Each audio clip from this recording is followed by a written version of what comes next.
Hey Sopranos fans, welcome to another episode here on Bully Whispers, and we are here today to try and figure out how much illegal money Tony Soprano makes.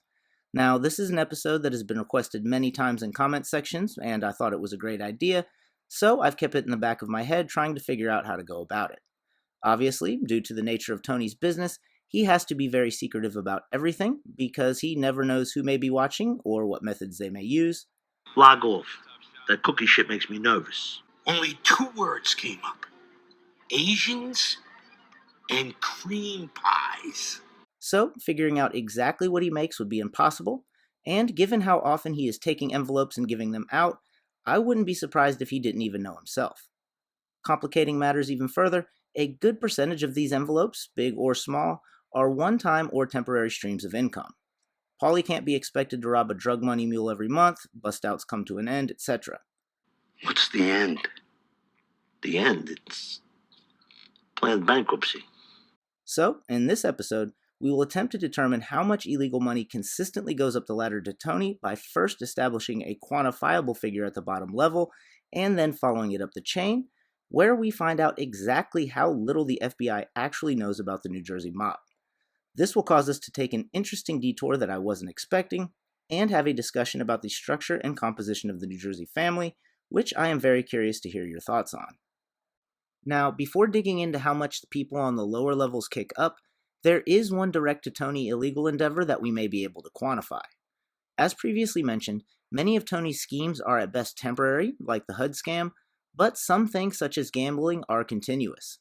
Obviously, the amount fluctuates since it's busier during football season, etc., and even still, we never really get to see any info on how much he makes consistently through most of his gambling rackets, but there is one exception: the executive game. When looking at the executive game, there are a few things to keep in mind. First, the total amount. At least $80 is Azidis after expenses. Now, Paulie says at least 80 grand in a manner which may imply that that's more than usual. However, this is their first time running it, and given how secretive these guys can be about what they make, either exaggerating it to look good, All I know is fucking Ralph. He's going around bragging about how much they're making. or downplaying it to avoid paying out, My guy went over the receipts for the waterproofing at the Esplanade. This fucking Ralph's more creative than Spielberg. it's doubtful that they know what the normal amount is. Since none of the players commented about how crazy the action was in that game or anything along those lines, I think that 80,000 is a safe total amount to go with. The second thing we need to look at is the frequency in which they hold the game. This isn't something they really address in the series. The way they talk about it doesn't make it sound like a weekly event, but it does make it sound more regular than just once or twice a year, so to play it safe, we'll say it's monthly. The last thing we need to look at in regards to the executive game is the split. How much of this 80 grand a month goes to Tony?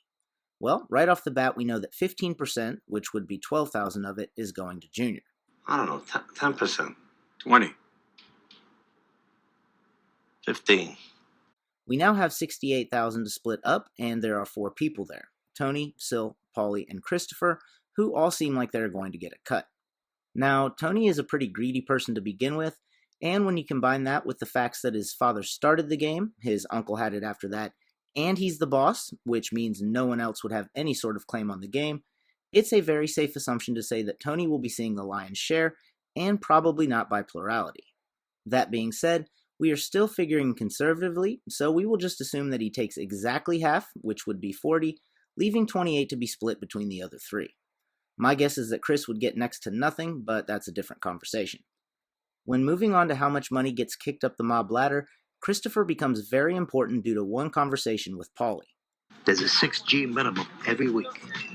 Now, while Chris may have slightly more expected of him than the average guy due to the fact that he's Tony's nephew, he is still a newly made man, so he's probably not expected to make as much as a soldier who's been around a lot longer.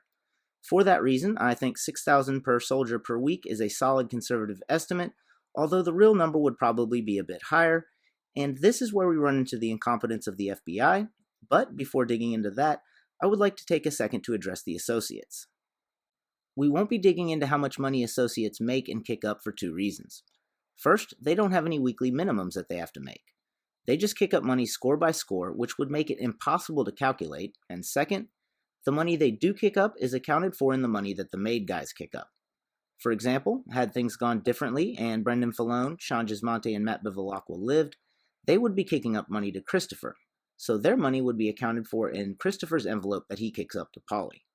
Now, there are some people like Jackie Jr. who would have been kicking up straight to a captain, in his case Richie or Ralphie, but we will get to that in a bit. Moving back to the kick-up ladder involving made men, we've established that $6,000 per soldier per week is at the conservative end of what is expected, so the question then becomes how many soldiers are there? After all, the show can't introduce us to all of them, or it would be way too watered down to be entertaining, so it's here that we have to look to the FBI for answers and realize exactly how little they know. As we all know, the FBI was watching the mob, and every once in a while we would get to see into their meetings, and in some of those meetings we could see the DeMeo family tree in the background. So I decided to focus in on it to try and get an idea of how many soldiers, crews, etc. there were, and this is what I saw. First, if you look in the top right corner, you will notice that pygmy thing in New Jersey seems to have some sort of pygmy crew of their own that isn't shown as being attached to the family in any way, but that's just an interesting side point. What we are looking for here is the quantity and structure of the people, and it doesn't require much of a look to see how little the FBI knows. First off, this is when Adriana was brought in, which was in Season 4, yet the FBI still had Mikey Palmise listed as Junior's number 2, even though he died in Season 1. That being said, this may be intentional on the creators' part as a subtle example of how all their resources had been moved to anti-terrorism after 9/11, since, by contrast, the board from the previous season seems more fleshed out.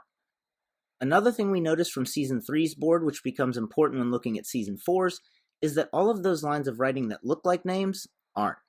They have a different line for the person's real name, nickname, position, etc., so what looks like a bunch of names on the board is actually only 23. 26 if you count the pygmy thing. And what's more, if you look at the bottom level, you see Benny Fazio, who wasn't even made until the end of the next season. So even then, it looks like the bottom 6 people on the chart of 26 aren't even made yet, and 4 of them, Junior, Mikey, Tony, and Silvio, are all upper level, one of whom is dead.